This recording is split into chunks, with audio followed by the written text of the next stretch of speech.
আপনি কি মানুষের কাছে হেল্প চাইতে পারেন? উত্তরটা যদি হ্যাঁ হয়, তাহলে আপনার মানুষের কাছে ফেভারেবল থাকার চান্স একটু হলেও বেশি। কেন জানেন?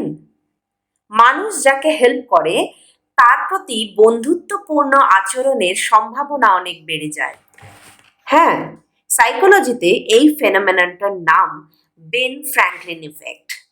বেঞ্জামিন ফ্র্যাঙ্কলিন প্রথম এই ফেনোমেননটা নোটিস করেন বলে তার নাম অনুসারে এটির নামকরণ হয়েছে।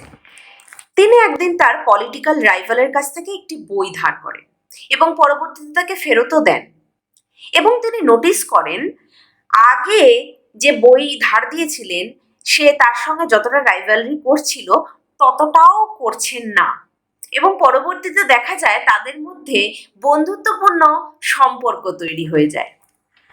কিন্তু এমনটা কেন হয় বলুন তো?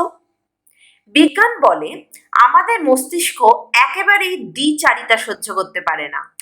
মানে, আমি যার সাথে রাইভালরি করব আবার তাকে হেল্পও করব, এ কিভাবে হয়?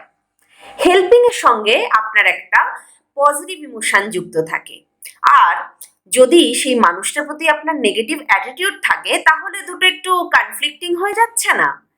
এইরকম ধরনের কনফ্লিক্টকে কগনিটিভ রিজনেন্স বলে। আর এই কগনিটিভ ডিসোনেন্স রিডাকশনের পন্থা হিসেবেই আমাদের মস্তিষ্ক কিন্তু এরকম একটা ব্যবস্থা করে রেখেছে। তাতে কিন্তু আমাদের একটু লাভই হয়েছে। এরপর থেকে আপনি যদি চান আপনি মানুষের কাছে আর একটু ফেভারেবল পজিশনে থাকবেন, তাহলে অবশ্যই কিন্তু হেল্প চাইবেন।